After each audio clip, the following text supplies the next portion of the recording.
Tollywood prince Mahesh Babu, South Indian crazy director AR Murugadoss కాంబినేషన్లో తెరకెక్కుతున్న భారీ బడ్జెట్ చిత్రం షూటింగ్ శరవేగంగా జరుగుతోంది. 90 కోట్ల రూపాయల భారీ బడ్జెట్తో తెరకెక్కుతున్న ఈ సినిమా జూన్ 23న రిలీజ్ చేసేందుకు చిత్ర యూనిట్ సన్నాహాలు చేస్తోంది. ఈ సినిమాకు బిజినెస్ కూడా ప్రపంచవ్యాప్తంగా అదిరిపోయే రేట్లకు జరుగుతోంది. ఇక తెలుగు సినిమాతో పాటు మహేష్ సినిమాకు అక్షయ పాత్ర లాంటిది అయిన ఓవర్సీస్లో ఈ సినిమా రైట్స్ను చిత్ర నిర్మాతలు కళ్ళు చెదిరే రేటు చెప్పడంతో ఈ సినిమా రైట్స్ కొనేందుకు బయ్యర్లు ఎవరూ ముందుకు రావడం లేదు.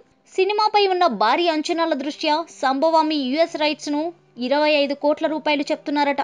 అయితే ఓవర్సీస్ బయ్యర్లు మాత్రం 15 నుంచి 17 కోట్లు మాత్రమే చెల్లించేందుకు ముందుకు వస్తున్నారట.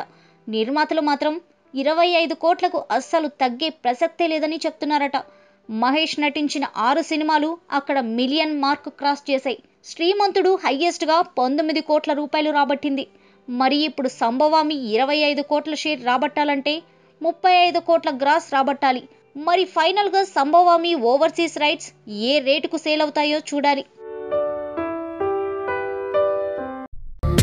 ఇలాంటి మరిన్ని తెలుగు టాపిక్స్ గురించి తెలుసుకోవాలంటే మా తెలుగు ట్రెండ్స్ ఛానల్ కి సబ్స్క్రైబ్ చేయండి.